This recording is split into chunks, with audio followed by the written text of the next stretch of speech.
சற்றுமுன் கிடைத்த செய்தி, சேலத்தில் வருகிற 29ஆம் தேதி நடைபெறவுள்ள ராமதாஸின் கூட்டம் பாமகவின் கூட்டம் அல்ல என அன்புமணி தரப்பு விளக்கம் அளித்திருக்கிறது.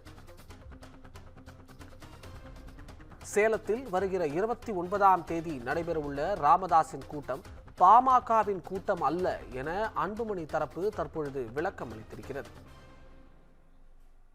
சேலத்தில் பாமக பொதுக்குழு என்ற அறிவிப்பு மற்றும் அதன் முடிவுகள் பாமகவை கட்டுப்படுத்தாது எனவும் அன்புமணி தரப்பு தெரிவித்திருக்கிறது.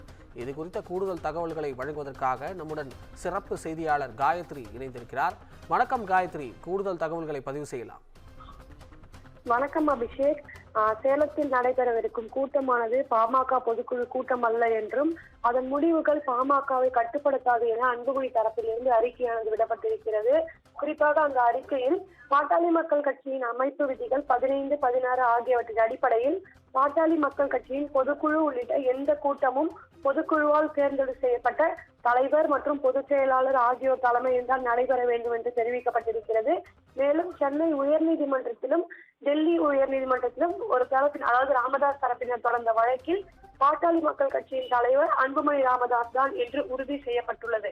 எனவே பொதுக்குழுவை கூட்டவும் அதற்கு தலைமை ஏற்கவும் அன்புமணியை தவிர வேறு யாருக்கும் அதிகாரம் இல்லை என அந்த அறிக்கையில் குறிப்பிடப்பட்டிருக்கிறது.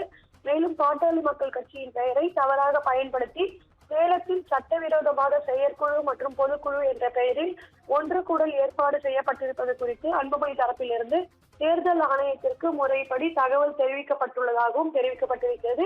எனவே சேலத்தில் 29ஆம் தேதி நடைபெறவுள்ள கூட்டம் என்பது பாட்டாளி மக்கள் கட்சியின் பொதுக்குழு கூட்டம் அல்ல என்றும் அதில் எடுக்கப்பட்ட முடிவுகள் பாட்டாளி மக்கள் கட்சியை எந்த வகையிலும் கட்டுப்படுத்தாது என அன்புமணி தரப்பிலிருந்து ஒரு விளக்க அறிக்கையானது வழங்கப்பட்டிருக்கிறது என்பது குறிப்பிடத்தக்கது.